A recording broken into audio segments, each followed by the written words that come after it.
మన సంస్కృతి, మన సాంప్రదాయాలు ఎప్పటికీ మనతోనే ఉండాలి. భారతదేశపు మహా గ్రంథాలు, కావ్యాల సంపూర్ణ సంకలనం. సబ్స్క్రైబ్ చేయండి. Tilak. A wide range of LED lights for indoor and outdoor use. GR Lights make India bright.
पुत्र अभिमन्यु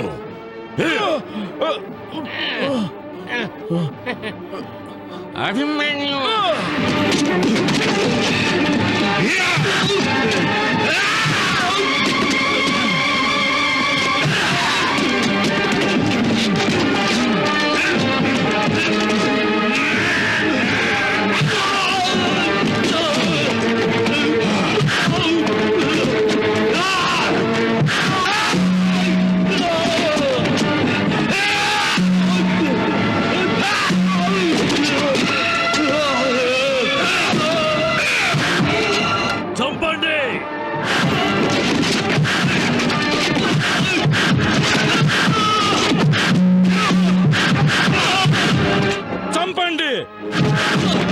నా పుత్రుడైన లక్ష్మణుణ్ణి వధించావు నువ్వు.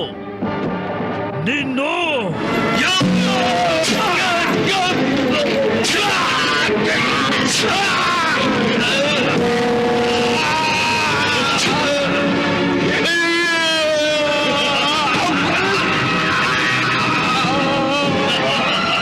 నువ్వు బ్రతకూడదు.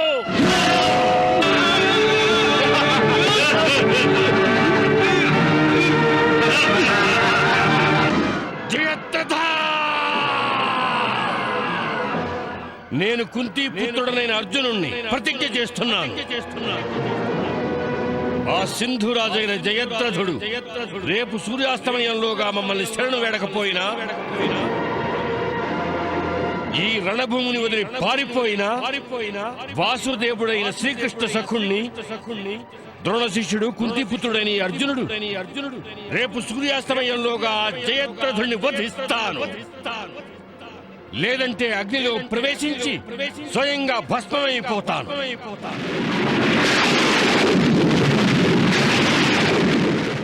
మహాభారతంలోని ఈ భయంకర సంగ్రామంలో ఈవేళటి రాత్రి అత్యంత ముఖ్యమైన రాత్రి. రేపు ఏం జరుగుతుంది అనేది ఎవ్వరికీ తెలీదు. కానీ ఈనాడు ఏం జరిగిందో దాని యొక్క పరిణామం హస్తినాపురం నుండి కురుక్షేత్రం వరకు చాలా తీవ్రమైన ప్రభావాన్ని చూపింది. నేడు కుంతి, గాంధారి ఇద్దరూ తమ తమ మనవళ్ళని యుద్ధయాగానికి బలిజేశారు.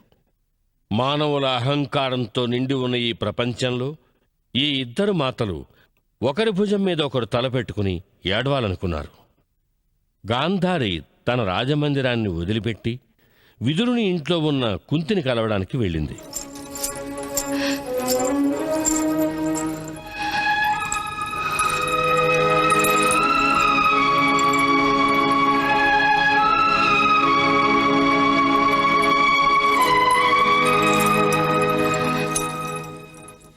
ప్రణామం సోదరి. నువ్వు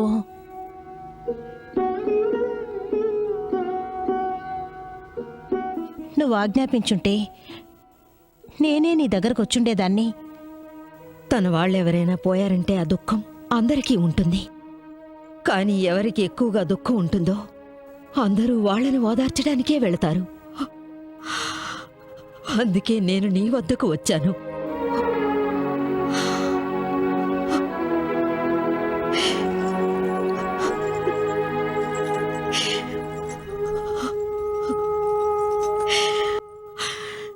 నాకు లక్ష్మణుని మరణం కంటే ఎక్కువ దుఃఖం అభిమన్యుని మరణం వల్ల కలిగింది. అతడు అధర్మంగా అమానవీయ యాతనతో వధించబడినాడు. అది విని నా హృదయం ద్రవించిపోతున్నది. నేను స్వప్నంలో కూడా ఊహించలేదు నా పుత్రుల చేతులు ఇంతటి ఘోర పాపాన్ని చేస్తాయని. సోదరి, ఎవరు పాపం చేశారో వారే శిక్షను అనుభవిస్తారు. ఎవరో చేసిన పాపానికి నువ్వు దోషివని ఎందుకు అనుకుంటున్నావు?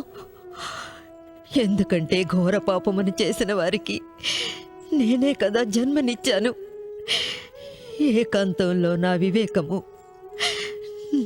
నా ఎదుట న్యాయపు త్రాస పట్టుకుని నిలుచున్నప్పుడు ఏ పళ్ళెంలో నా పుత్రులు ఉంటారో ఆ పళ్ళెం వారి పాపాల భారంతో నిండిపోయి ఈ ధరిత్రిని తాకుతుంది. ఇలాంటి కులనాశకులు జన్మించినందుకు నన్ను నేనే దూషించుకుంటాను.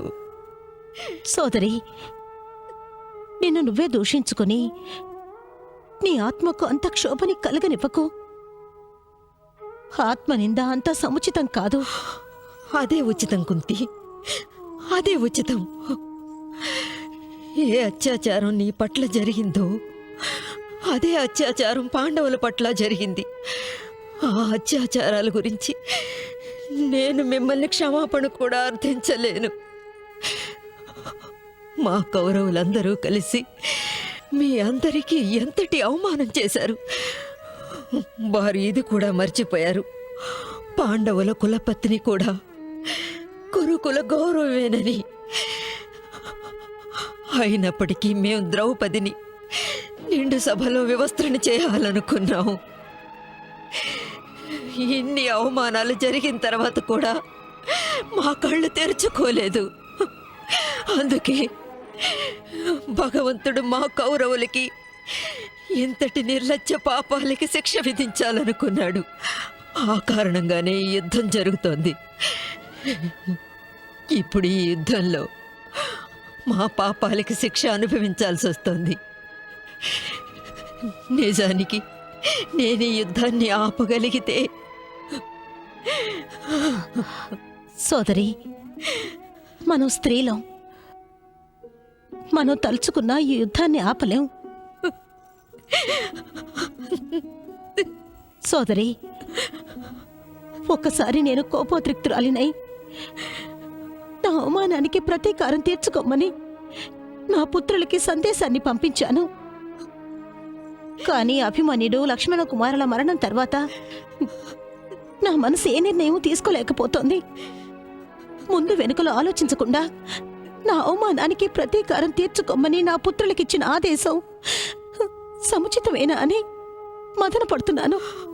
కుంతి, ధర్మం చెప్పాలంటే నువ్వు తీసుకున్న నిర్ణయం ఉచితమే. సోదరి, అవును కుంతి, ఈశ్వరునికి కౌరవుల నాశనం అంగీకారం కాకపోతే ఈ యుద్ధం ఎందుకు జరుగుతుంది? ఎందుకని అందరు కౌరవులు నా వలనే తమ కళ్లకు గంతలు కట్టుకుని అందుల వలె యుద్ధమునకు సిద్ధపడ్డారు? అన్నిటికంటే పెద్ద ఫలితాన్ని పితామహులు అనుభవిస్తున్నారు. అంపశయ్యపై శయనిస్తున్నారు. యావత్ కురువంశమునకు సర్వశ్రేష్ఠులైన కారణంగా వారో నిర్ణయాన్ని తీసుకుని కౌరవ వంశాన్ని, పాండవ వంశాన్ని సర్వనాశనం నుండి కాపాడుండాల్సింది. సోదరి, విధి విధానం అలాగే ఉంటుంది.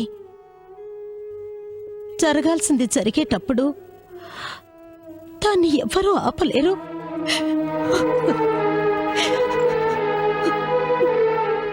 ఒక్కొక్క ఘటన ద్వారా ప్రారబ్ధం ఏ ఏ కర్మలకి ఏ లెక్కలో తీసుకుంటుందో తెలీదు.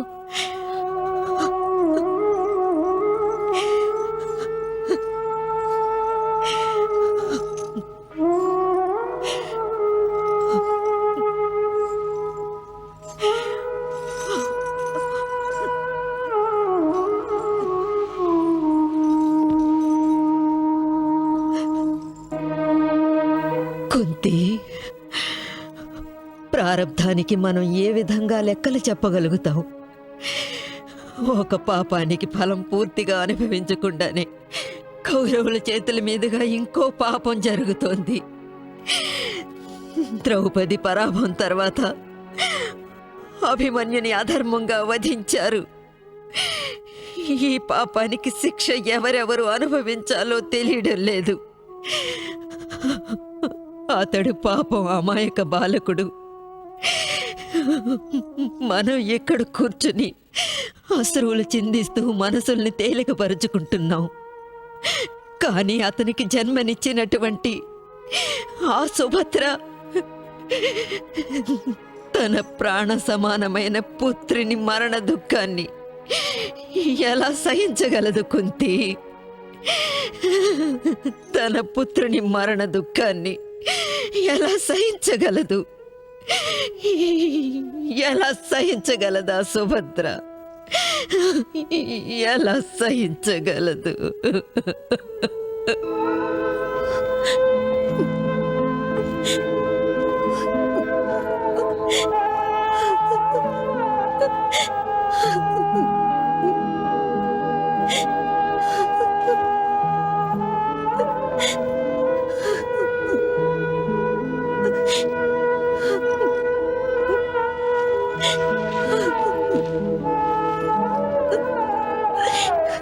సుభద్ర,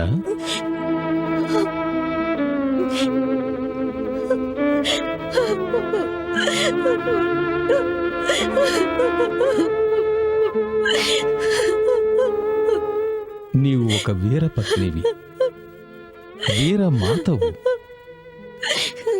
క్షత్రియురాలవు. నీవు దుఃఖిస్తున్నావా?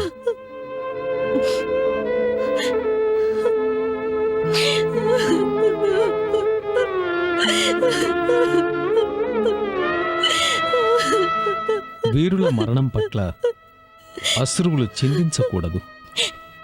మాతృ హృదయం రక్తాశ్రవులు చిందించమంటోంది.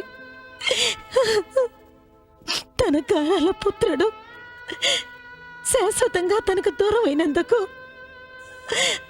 ఆమె దుఃఖించక ఏం చేయగలదు?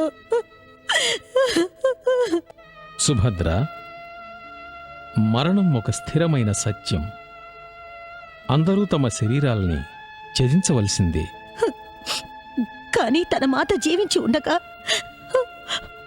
వారిని మృత్యువు కబళించడానికి ఏ అధికారము లేదు.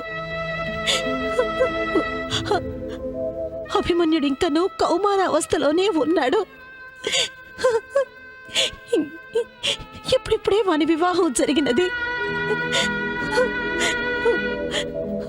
వాని పత్ని మెడలోని వరమాల పుష్ప సుగంధము ఇంకనూ అంతటా గుబాళిస్తూనే ఉన్నది.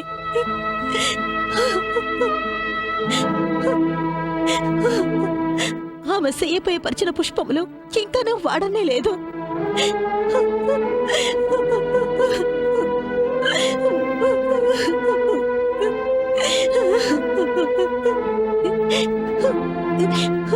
అంతలోనే అతడు చితాగ్నిపై పరుణ పెట్టబడినాడు. సుభద్ర, నీవు దూషించినంత మాత్రాన జీవిత సత్యం మారిపోదు కదా. తెలుసు, మృత్యు అనే సత్యం మారదని తెలుసు. అయినా కూడా నేను ఆ మృత్యువును ఒక ప్రశ్న అడగాలనుకుంటున్నాను. తనకి ఏం అధికారం ఉంది జన్మనిచ్చిన మాత్రం ఒక్క మాట అడగకుండా ఆమె పుత్రుని ఆమె నుంచి శాశ్వతంగా వేరు చేయడానికి? ఒక్కసారే మాత ఒడిని, పత్ని పసుపు కుంకాల్ని శూన్యం చేయడానికి ఆ మృత్యుకి ఏం అధికారం ఉంది? అలాగే పిల్లవాడు ఇంకా జన్మించకుండానే అతనికి జనకుడు లేకుండా దూరం చేసింది. అభిమన్యుడు ఏం దోషం చేశాడు? జన్మించబోయే ఆ బాలకుడు ఏం చేశాడు? వాడు పాపం తండ్రి కంటే కూడా దుర్భాగ్యుల్లా ఉన్నాడు.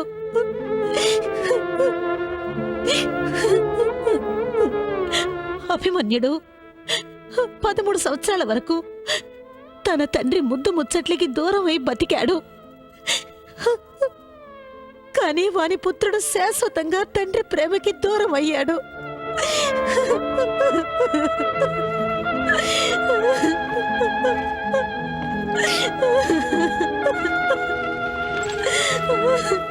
శాంతించు సుభద్ర, శాంతించు.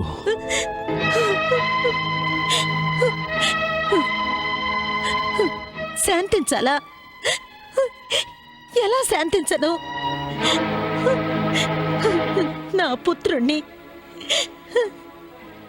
నా ఓడి అనే రక్షణ కవచం నుంచి వేరు చేసి జనకుడి రక్షణ హస్తాలకి అప్పగించాను. కౌరవుల వంటి తోడేళ్ల సమూహంలో నా పుత్రుణ్ణి విడిచిపెట్టి మీరెక్కడికి వెళ్ళిపోయారు? వధించారు వాళ్ళు, నా పుత్రుణ్ణి వధించారు. పువ్వు లాంటి నా బిడ్డని మట్టిలో కలిపేశారు. వాళ్ళని మీరేమీ చేయలేకపోయారు. ఏం ధనుర్ధరులు మీరు!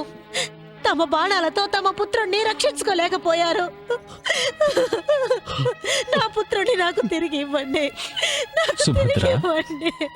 సుభద్ర, ఎన్ని అశ్రుధారలు ప్రవహింపజేసినా నీ పుత్రుడు తిరిగి రాడు.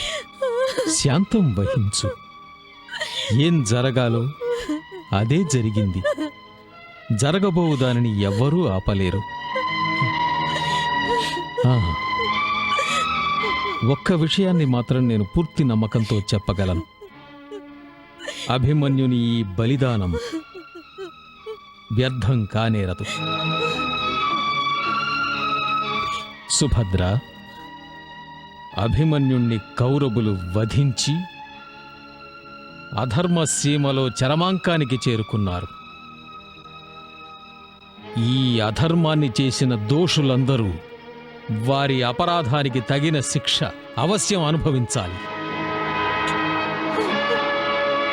రేపు సూర్యాస్తమయానికి ముందే అధర్ముడైన జయద్రథుని వధ అదే రణక్షేత్రంలో జరుగుతుంది.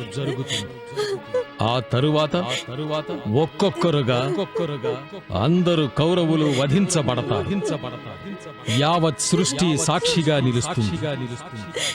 నీవు నన్ను విశ్వసించు సుభద్ర, విశ్వసించు. అతని పుత్రుడు నా పుత్రుణ్ణి వధించాడు. నేను అతని పుత్రుణ్ణి వధించాను. లెక్క సరిపోయింది. నేను నా పుత్ర శోకంతో క్షోభిస్తూ ఉన్నాను. ఇప్పుడు అదే శోకంతో అర్జునుడు క్షోభిస్తున్నాడు. కానీ మీ ఇరువురి వ్యక్తిగత కక్షల మధ్య నేను వ్యర్థంగా మరణిస్తానుగా? మీకు ఏమీ కాదు సింధు మహారాజా. ఏమీ కాదని అనుకుంటూ మనం ఉదాసీనంగా ఉండడానికి వీల్లేదు. మనం సింధు నరేంద్రుని రక్షణకై ఏదో ఒక ఉపాయం ఆలోచించాలి. ఏదో ఒకటి చెయ్యాలి. మనం ఎవరూ ఏమీ చెయ్యలేరు. గాయపడిన నాగం క్రోధంతో తన పడగ విప్పిందంటే దాని కాటు నుంచి ఎవ్వరూ తప్పించుకోలేరు. ఇక నా మరణం తథ్యం. లేదు, నాగం నుంచి తప్పించుకోవడానికి ఒక ఉపాయం ఉంది. దాని పడగకు ఎదురుపడ్డానికి బదులు పారిపోవడమే. అర్జునుడు తన ప్రతిజ్ఞలో చెప్పాడు, సింధురాజు యుద్ధభూమిని విడిచి వెళ్ళిపోతే వారిని తాను వధించనని. తమరు సరిగానే చెప్పారు. నేను యుద్ధభూమిని విడిచి పారిపోవలసిందే. సింధు నరేంద్ర, ఏమిటి పిరికి పందలా మాట్లాడుతున్నారు? యుద్ధభూమి నుండి పారిపోతానని చెప్పి మీరు మా శౌర్యాన్ని అవమానిస్తున్నారు. క్షమించు అంగరాజా, ఇందులో అవమానానికి తావే లేదు. నీవేదో ఆవేశంలో ఆలోచిస్తున్నావు, అందుకే ఇలా మాట్లాడుతున్నావు. వాస్తవానికి చెప్పాలంటే సింధు నరేంద్రుడు యుద్ధభూమి నుండి వెళ్ళిపోవడమే మంచిది. లేదంటే కోపోద్రిక్తుడైన అర్జునుని ధనుస్సు నుండి వెలువడే బాణాలు ఎందరు కౌరవుల్ని యమలోకానికి సాగనంపుతాయో తెలియదు. అర్జునుడి బాణాలకి సమాధానం చెప్పగల సామర్థ్యం నాలో ఉంది కృపాచార్య. వాటి గురించి నాకు బాగా తెలుసు. నీ సామర్థ్యాన్ని ఇంకెవరి కోసమైనా వినియోగించు అంగరాజా. అర్జునుడొక్కడే అనంత సైన్యంతో సమానం. ఇక అతడు ప్రతిజ్ఞ చేశాడంటే అవశ్యం దాన్ని పూర్తి చేయడానికి తన సమస్త శక్తిని వినియోగిస్తాడు. అందుకని మనం అర్జునునికి తన ప్రతిజ్ఞను నెరవేర్చుకోవడానికి అవకాశం ఇవ్వకూడదు. నాకు మాత్రం ఏమీ అర్థం కావడం లేదు. గురు ద్రోణాచార్య, ఈ విషయంలో మీరేమంటారు? యువరాజా, ఇందులో ఏ సందేహమూ లేదు. మనం అర్జునుని ప్రతి దాడికి సమాధానం చెప్పగలం. కానీ రేపు జరగబో యుద్ధంలో ముఖ్యంగా అర్జునుడు పాల్గొంటాడు. మనం రక్షణాత్మకంగా యుద్ధం చేయవలసి ఉంది. యుద్ధంలో దాడి జరిపే వాడి అధికంగా లాభం పొందుతారు. అందుకని కౌరవులకు అధికంగా నష్టం జరుగుతుంది. మీ అందరి ఉద్దేశం ఏమిటి? నా ఉద్దేశంలో సింధు నరేంద్రుడు యుద్ధభూమిని త్యజించడమే ఉచితం. ఎందుకంటే అర్జునుడు పాండవుల శస్త్రభాండాగారంలో అన్నిటికంటే భయంకరమైన అస్త్రం. గురుదేవా, అర్జునుడు పాండవుల్లో అన్నిటికంటే భయంకరమైన అస్త్రమైనట్లయితే మన సింధు నరేంద్రుడైన జయద్రథుడు కూడా మన అస్త్ర భాండాగారంలో భయంకరమైన అస్త్రమే. అలా అంటున్నారేమిటి మామ? ఇక్కడ సింధు నరేంద్రులు ప్రాణ సంకట స్థితిలో ఉన్నారు, కానీ మీరు ఆయన్ని కౌరవుల కోసం భయంకరమైన అస్త్రం అంటున్నారా? నేను సరిగానే చెప్తున్నాను అల్లుడు. మనం మన ఈ భయంకరమైన అస్త్రంతో పాండవుల భయంకర అస్త్రం అంటే అర్జునుని నాశనం చెయ్యవచ్చు. అర్జునుడిని నాశనం చేయవచ్చా? మామా, మీరు ఉపయోగించే పాము ఎటువంటిది? అల్లుడు, నేను ఉపయోగించబోయే పావు పేరు జయద్రథుడు. జయద్రథుడా? సింధు నరేంద్రుడు జయద్రథుడు మనకి మంచి పావు. దాన్ని మనం పణంగా పెట్టి యుద్ధాన్ని జయించవచ్చు. మరి నువ్వు ఈ పావుని యుద్ధాన్ని నుంచి తప్పించి గెలిచే యుద్ధాన్ని ఓడాలనుకుంటున్నావు. జయద్రథుణ్ణి యుద్ధంలో పణంగా పెట్టాలంటారా? అదెలా వీలవుతుంది మామ? నాకు ఏమాత్రం అర్థం కావడం లేదు. చూడల్లుడు, కాస్త బుద్ధికి పదును పెట్టు. నీకొక విషయం తెలుసుగా, అర్జునుడు లేకపోతే పాండవుల శక్తి ఎందుకు పనికిరాదని. ఏదో విధంగా అర్జునుడు మరణిస్తే తక్కిన పాండవులు ఒక్క దినములో మట్టి కరుస్తారు. ఇది నిజమేగా? అలాగే.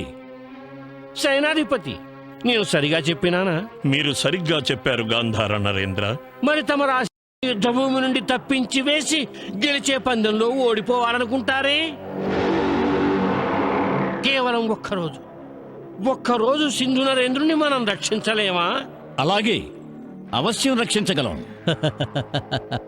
అవశ్యం రక్షించగలం. మనందరం కలిసి ఒక ప్రతిజ్ఞ చేద్దాం.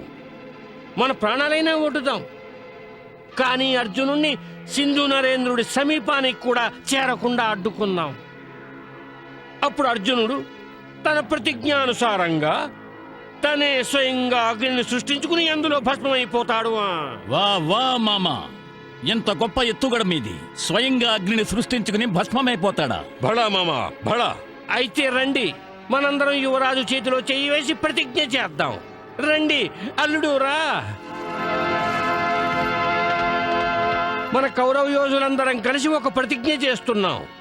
రేపు సూర్యాస్తమయం అయ్యే వరకు సింధు నరేంద్రుడైన జయద్రథుని ప్రాణాలను రక్షిస్తున్నాం. అవును, మేమందరం కలిసి రక్షిస్తాం.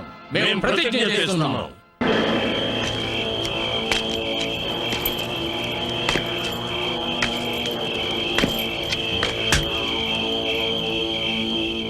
ప్రతిజ్ఞ అయితే చేశారు, కానీ ఆ రాత్రి కౌరవుల శిబిరంలో ఎవ్వరూ నిద్రపోలేదు.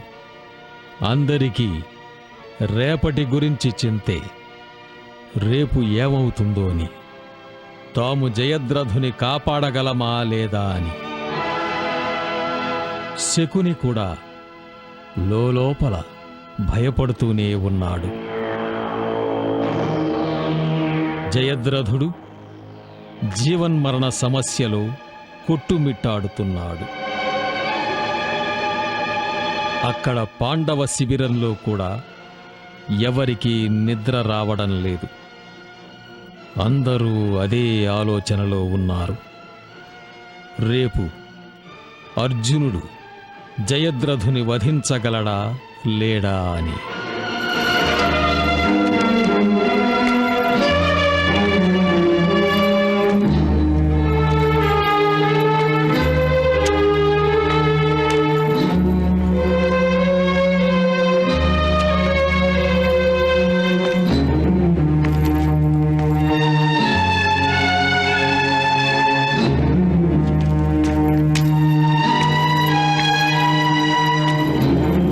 అల్లుడు, ఇంకా నిద్రపోలేదా?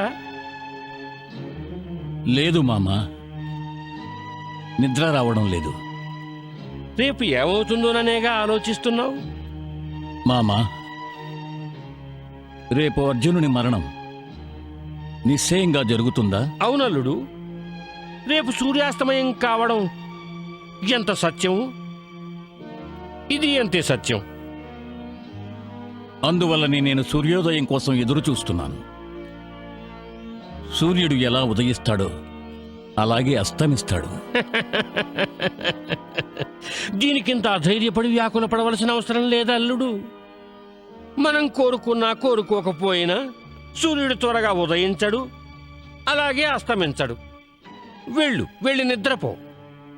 అంపశయ్యపై ఉన్న భీష్మ పితామహుడు, అర్జునుని పుత్రుడు అభిమన్యుడు, దుర్యోధనుడి పుత్రుడు లక్ష్మణుని మరణం పట్ల విచారగ్రస్తుడైనాడు.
ప్రణామం పితామహ.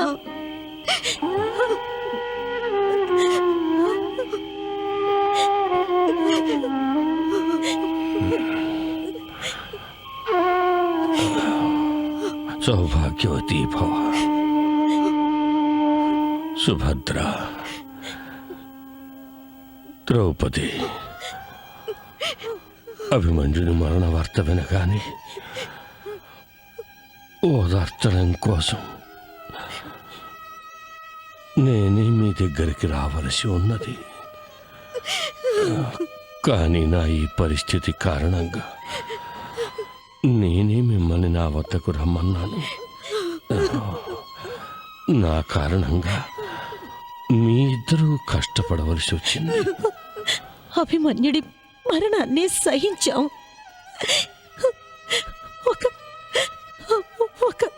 ఒక తల్లికి అంత ఇంతకన్నా పెద్ద కష్టం ఇంకేముంటుంది పితామహ? శోకించకు సుభద్ర, శోకించకు.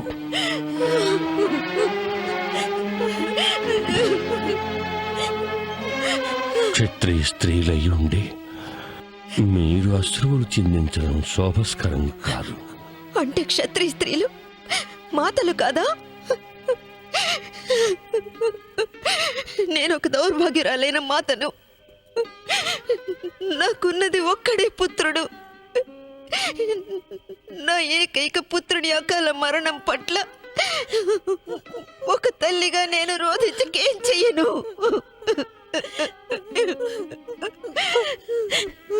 అవును పితామహ, ఒకవేళ నేడు తమరు కౌరవుల సేనాపతి అయి ఉంటే మా అభిమన్యుడు జీవించే ఉండేవాడు. ఎందుకంటే తమరు కౌరవులతో అధర్మమును ఎంత మాత్రము చేనిచ్చేవారు కాదు, ఎంత మాత్రము చేనిచ్చేవారు కాదు. అవును పితామహ, తమరే ఉండుంటే నా అభిమన్యుని అవశ్యం రక్షించుండేవారు. ఇప్పుడు సాక్షాత్తు మృత్యువు ఒకరిని వధించాలనే ఇచ్ఛతో రణభూమిలో అవతరించినప్పుడు సుభద్ర, అప్పుడు ఎవరూ వారిని రక్షించలేరు.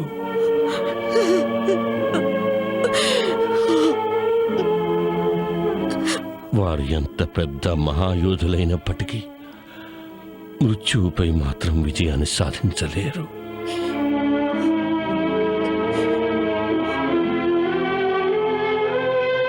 అలాగే మృత్యువు వేర్వేరు సమయాల్లో వేర్వేరు రూపాలలో అవతరిస్తుంది. అభిమన్యుడి విషయంలో మృత్యువు దుర్యోధనుడు, దుశ్శాసనుడు, కర్ణుడు, శకుని, ద్రోణాచార్యుడు ఆదిగా గల వారి రూపాలను ధరించింది.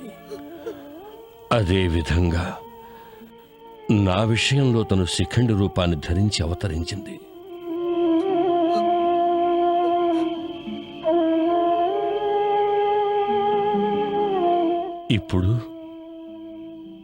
ఇప్పుడు జయద్రథుడి విషయంలో అర్జునుడి రూపాన్ని ధరించింది.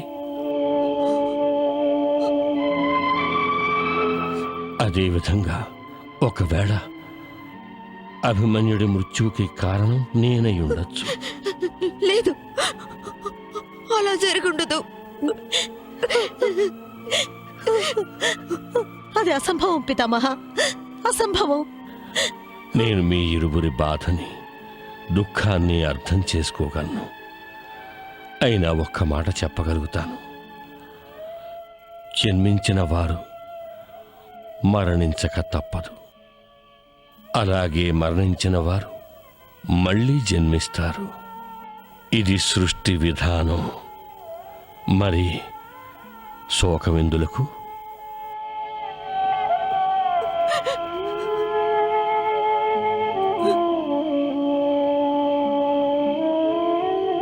సుభద్ర, పాంచాలి, అభిమన్యుని మరణం గురించి మీరు దుఃఖించకండి. అతడికి వీరస్వర్గం ప్రాప్తించింది.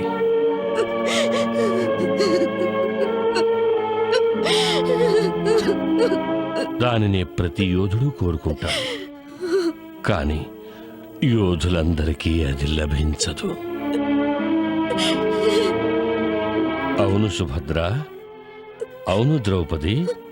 క్షత్రియ స్త్రీలు యుద్ధానికి వెళ్ళినప్పుడు తన పితృదేవుడి కోసం, పతి కోసం, భ్రాత పుత్రుల కోసం ఎన్నడూ ఎదురు చూడదు.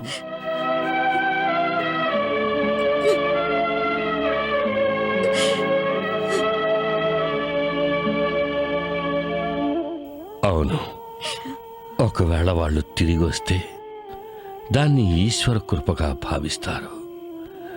తిరిగి రాకపోతే దాన్ని ఈశ్వరేచ్ఛగా భావిస్తారు. సుభద్ర, క్షత్రియ కులంలో జన్మించిన వాళ్ళు వీర మరణాన్ని ఆశిస్తారు. అందుకని శోకించద్దు.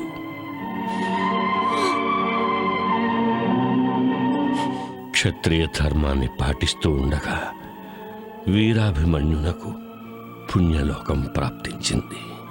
తపస్సు, బ్రహ్మచర్యం, బుద్ధి జ్ఞానాల మూలంగా సాధు పుంగవులు, తపస్సులు ఏ మోక్షాన్ని పొందాలనుకుంటారో నీ ప్రియపుత్రుడు మహావీరుడైన అభిమన్యుడు ఆ మోక్షాన్నే పొందాడు.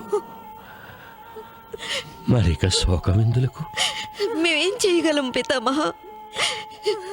ఎంతైనా స్త్రీలం కదా. మా వంటి స్త్రీలకు ఇంత కష్టం ఎందుకు కలగాలి? అయినా మేం పాషాణాలు కాలేం కదా. నేను ఒప్పుకుంటాను. ఏ మాతైనా తన పుత్రుడు సజీవంగా ఉండాలనుకుంటుంది. ఒకటి ఆలోచించండి. ఒకవేళ తన ప్రాణరక్షణ కోసం అభిమన్యుడు యుద్ధభూమి నుంచి పారిపోయి ఉంటే మీరిరువురు సంతోషించేవారా?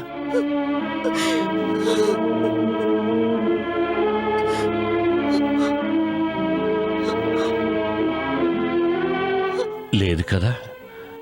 మీరిరువురు మన అభిమన్యుడు కురుకుల వంశ ప్రతిష్టకి కళంకమని ఆలోచించేవారు. కానీ అలా కాదు. అభిమన్యుడు కురుకుల ప్రతిష్టకి కళంకం కాదు, తిలకం. అలాంటి తిలకం కురువంశ ప్రతిష్టని సదా పెంచుతూనే ఉంటాడు.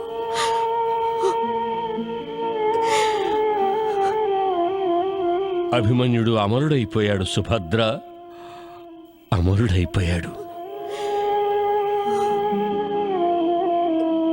మనుషులు మరణించిన తర్వాత కూడా వారి సంతాన రూపంలో జీవించే ఉంటారు. అలాగే అభిమన్యుని ముద్ర అతడి పత్ని గర్భంలో పెరుగుతున్నది. అదే అభిమన్యుని నూతన జీవితానికి ప్రమాణం.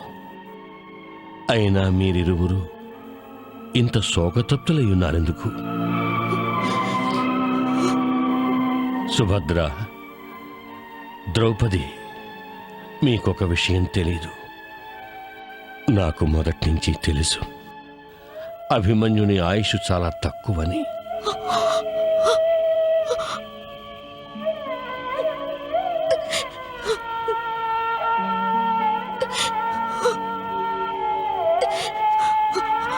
అంటే అభిమన్యుడు జన్మించినప్పుడు కురువంశ రాజజ్యోతిష్కులు నాకు అభిమన్యుడి గురించి చెప్పారు. అందుకని శోకించడం మాని జరిగిన దాన్ని మర్చిపోండి. కానీ పితామహ, మమ్మల్ని రేపటి చింత కూడా వేధిస్తోంది. మా పతి అర్జునుడు తన ప్రాణాల్ని ఆహుతి చేసుకోబోతున్నాడు. అది నాకు తెలుసు. అయినా నేను త్రికరణ శుద్ధిగా చెప్తున్నాను. రేపు అర్జునుడు తన ప్రతిజ్ఞని అవశ్యం పూర్తి చేస్తాడు. అతడు అందరికంటే శ్రేష్ఠుడైన ధనుర్ధరుడు. అన్నిటినీ మించి అతడు శ్రీకృష్ణ భగవానుడి భక్తుడే కాదు, ప్రియమిత్రుడు కూడా. ఆ శ్రీకృష్ణ భగవానుని కృప అతడికి రక్షా కవచమవుతుంది. అందుకని విశ్వసించండి. రేపు యుద్ధంలో అర్జునుడికి ఏమీ కాదు. విజయం అతన్నే వరిస్తుంది. పితామహ, తమ మాటలతో మా మనసులు తేలికైనవి. ఇక మాకు అనుజ్ఞనివ్వండి పితామహ.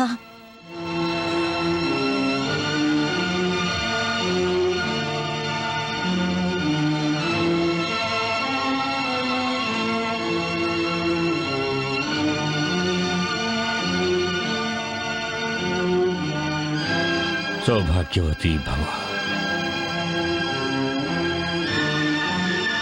కృష్ణ